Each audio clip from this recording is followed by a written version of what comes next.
Welcome back, mga kaltab. Ito na naman po ang inyong lingkod, Mr. Destiny. At magbibigay tayo ng pinakamainit na update po ngayon sa social media. Ito yung pinaka-latest, mga kaltab, na nagaganap at nangyayari. Sabi ko nga po sa inyo, dito lang po kayo sa channel ni Mr. Destiny. Marami po kayong malalaman.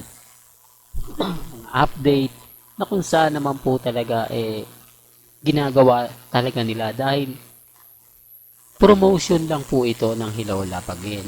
Kahit po sinong artista tanungin nyo, basta kasama po sa pelikula, yan at yan ang sasabihin. Po ba?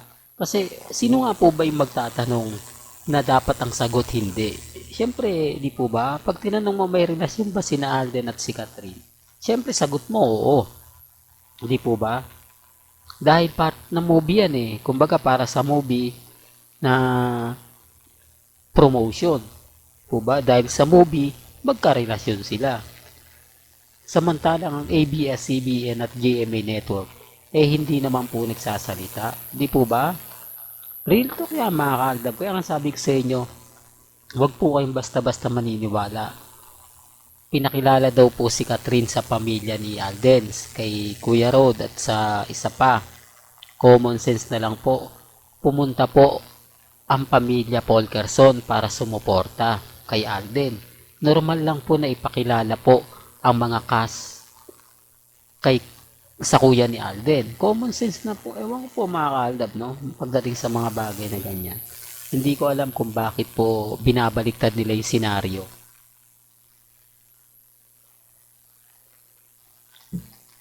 Yung tipong ipipilit nila yung gusto nila. Samantalang halata naman po na may kanya-kanyang lakad po sina Catherine at si Alden. Hindi po sila laging magkasama. Doon pa lang po, ramdam nyo na may mali eh. Pero bakit nga po ba nila pinupush? Bakit nga po ba nila talagang itinataon? Tignan nyo po yung post ni Alden at yung mga post ni Catherine. Ang lalayo eh. Di po ba? Gaya po nito, ito yung pinaka-latest. Tapos isang post na to, magkasama sila kasi promotion po yan. Pagkatapos niya, nasa na si Alden Richards. Pagkatapos niya, nasan si Catherine. May mga point mga kaaldab na may kanya-kanya po silang galaw. May kanya-kanya po silang mga, kumbaga, sariling buhay. Kaya nga po ako, kita nyo naman po, pag tayo nagbibigay ng mga ganap, sapul na sapul po natin. Hintayin nyo umamin yung dalawa. Aamin naman sila eh, di po ba? At yung lalaki, hindi naman po. Ito common sense na lang uli sa mga, kumbaga, hindi nakakaintindi. Antayin nyo na lang po. Sabi ko nga eh, pag natapos na tong promotion, ni na Alden at ni Catherine, yun yung malalaman. Saka nyo tanungin, di po ba, kung may relasyon yung dalawa. Di po, sinabi ko po sa inyo na may bagong issue na naman kapag pumunta si Alden at si Catherine sa Canada. O, di po ba nagkakatotoo naman po yung mga sinasabi natin? Napipredict na natin yung mangyayari at magaganap. Napipredict na natin yung mga sasabihin po ng iba. Kaya nga sabi ko sa inyo, bakit ayaw po direktang tanungin ang dalawa para magkaintindihan at magkaunawaan? Napakasimple lang naman po, di po ba? Tatanungin lang po sila sa GMA, ABS-CBN at yung mga dekalidad na reporter ng ABS-CBN at GMA Network. Pero bago ko nga po pala banggitin ang mga pangalan nila, kung bago ka lang sa channel na to, at isa kang true-blooded Aldab Nation na nagmamahal kila Mengay at Isoy, tama po ang channel na pinuntahan mo, kaya consider na po kitang bagong subscriber. At huwag mong kalimutang i-share ang mga video po natin sa mga mami, sa mga titas, at sa mga senior. Well, una sa lahat ang ABS-CBN. Bakit hindi ipahayag ni Ogie Diaz na galing po mismo sa bibig ni Catherine na may relasyon na sila ni Alden? O bakit hindi niya ipalandakan? Bakit hindi niya ipagsigawan para matapos na yung mga sinasabi nilang paninira daw po ng Aldab sa kanila? Kay Lars Santiago, Bakit hindi itanong ni Lars Santiago kung may relasyon na o may namumuong relasyon na? Di po ba? Bakit hindi rin maitanong ni Nelson Canlas ng 1-1? Di po ba? Gaya nga po ng kanyang kumbaga palabas. O, bakit si Aubrey Carampel kapag nasa taping ng Pulang Araw, bakit hindi man lang niya matanong kung nanliligaw na nga po ba si Alden kay Catherine? O, yan yung simpleng tanong.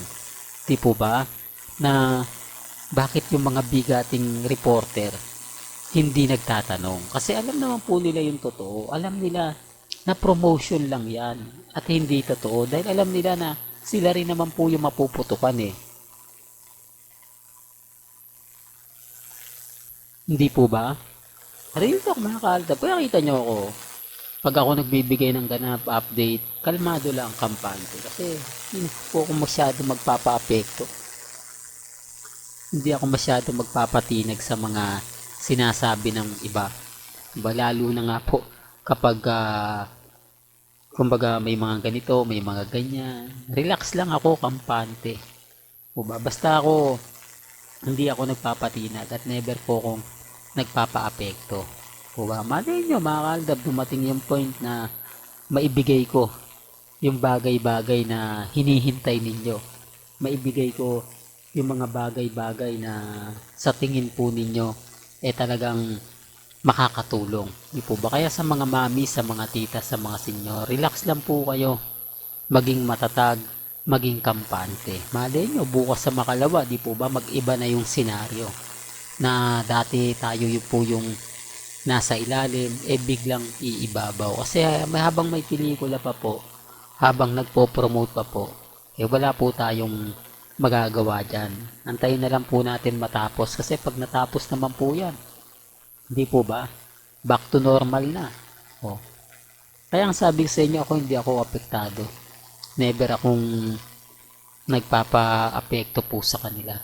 Sa ngayon, mga ka-Aldab, masaya po ako sa mga nakikita natin. Masaya po ako sa mga napapanood natin. Dahil wala naman po dapat ikabahala.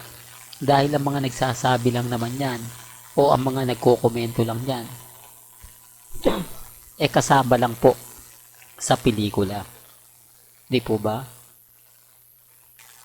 Hanggang dito na lang po ang ating latest updates. Kaya kung gusto nyo pa po ng pinaka-latest at sariwang update, abay tumutok lang po kayo dito po sa channel ni Mr. Destiny para updated po kayo sa mga latest at sa mga bagong video po na ilalabas po natin maya-maya lang.